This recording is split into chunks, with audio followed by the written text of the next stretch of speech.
Welcome back to the Market Watch. We have with us now Mr. Rajendra Tyagaraja, Managing Director, Chief Executive Officer of Cargill's Bank Limited. Welcome to the show, Mr. Tyagaraja. Thank you very much. It's my pleasure. Let me first ask about these fintech developments, which has been a critical aspect in banking industry today. So, in that context, how do you look at the banking industry future in terms of the fintech developments? So, fintech is actually a combination of technology getting into the financial services space and trying to support positive disruption. And I think in an era where consumers, especially in the retail consumer space, consumers are becoming more customer-centric rather than product-centric.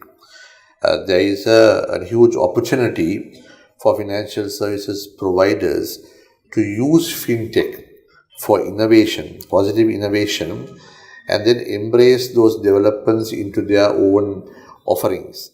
Because if I can spend a bit more time explaining this particular concept, while the traditional bricks and mortar branches have been more product-centric and pushing products to a customer, there has been less and less emphasis on the customer.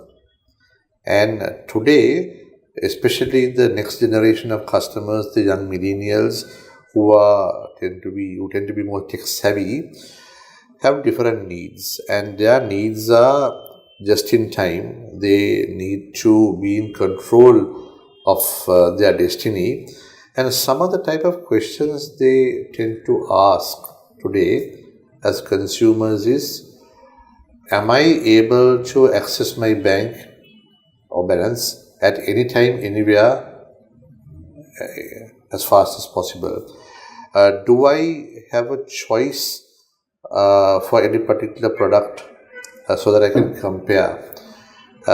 Is there someone in the bank who helps as my wealth grows to manage my wealth? I am somebody who keeps on spending. As I keep on spending, is there some advice which I can get which will help me to see where I am spending the most and how can I save? These sort of questions a consumer tends to ask in his or her daily life. But very little of this emphasis is generally captured by banks in their offering towards customers. So I think looking forward, looking at fintech and the emergence of what we call the digitalization, the institutions which address this sort of consumer wants and tailor-make solutions to customers will get ahead of the legacy service providers. And I think that is something which will be a growing, evolving phenomenon which we have got to recognize. Okay. In terms of the challenges, I know the fintech developments will definitely help the cost-to-income ratios across the banking industry, no doubt. But in terms of the other side of the story, what sort of challenges ahead of the bank? So there are two things. One is, do you embrace fintech or do you keep shy away? And I think those who shy away will eventually face disruption which will challenge their business model. Those who embrace, early adopters, in my opinion, will score. Now, there are various challenges also in fintech because very often you go into what we call the unknown. But I think now regulatory environments have also recognized the value of fintech, and they have brought in frameworks. Various jurisdictions, including Sri Lanka now, has brought in frameworks to help institutions who want to experiment with fintech as to how they can engage with this space and then bring those developments into the mainstream. Sandboxing is one, where they allow within a ring-fenced environment to play with new developments, new innovation, and then to have a careful process of migration once successful developments or applications have been mature enough to go into live environment, they then come out into the institution's actual environment. So I think that's a controlled development process which is welcome. I think there is still much more can be done in the Sri Lankan banking space. One comment I would like to also make is a lot of people tend to focus fintech or digitalization very much with mobile banking and what we call the customer front end. But very few still look at the engine as a whole and apply the philosophy of digitalization across the organization. Because however attractive a website or a mobile device may look at you, if it takes 100 people to process that experience behind paper, it's not digitalization. It's not seamless. So I think the winners will be those who looks at it across the entire spectrum of the organization, from the front end to middle to the back office, and make sure that seamless offerings are offered. One other area, or a couple of, if I may use a couple of simple examples where fintech or an element of digitalization can contribute other than the front end, where everyone tends to focus on the nice glossy part.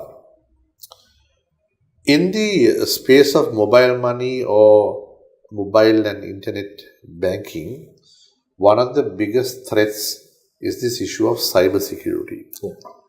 And as the attacks and the incidences increase by the day or by the hour from a multi-pronged attack perspective, there is very little manual intervention can address. And using machine learning, artificial intelligence as a tool of deterrent is a very good example as to how the back end can bring in fintech. Another area where I think financial services, especially those who are in lending, can use machine learning or modeling is in the area of impairment. As you lend, you have possibility of credit defaults, and how do you manage the portfolio quality.